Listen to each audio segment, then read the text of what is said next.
गुजरात के दाहोद से बड़ी खबर। दाहोद से मोरबी जा रही सरकारी बस मारुति कार से जा टकराई।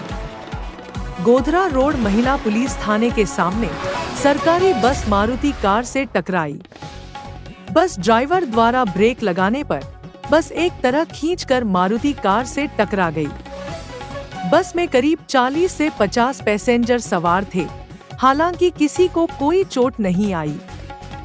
सभी पैसेंजरों को दूसरी बस में बैठाकर आगे के लिए रवाना किया गया। दाहोद से महेश वर्मा की खास रिपोर्ट। दाहोद बस स्टेન્ડ થી નીકળ્યો ગાડી લઈને એના વરસાદના કારણે રોડ રિસ્ટાર્ટ મારી ગયો તો ગાડી અડકી અને મેં બ્રેક મારી એવી સીધી જ ફોર્મ્યુલામાં જઈને અડી ગઈ। ક્યાંથી ક્યાં જતા હતા? કેટલા મુસાફરો હતા? મુસાફરો લગભગ 45-50 જેવા છે। ક્યાં જતા હતા? દાહોદથી મોરબી। કોને વાગી ખરી? ના વાગ્યું નથી, ગાડીને થોડું અડી ગયું છે, નુકસાન. આપનું નામ? મારું નામ પરમાર પ્રવીણભાઈ રામાભાઈ પરમાર।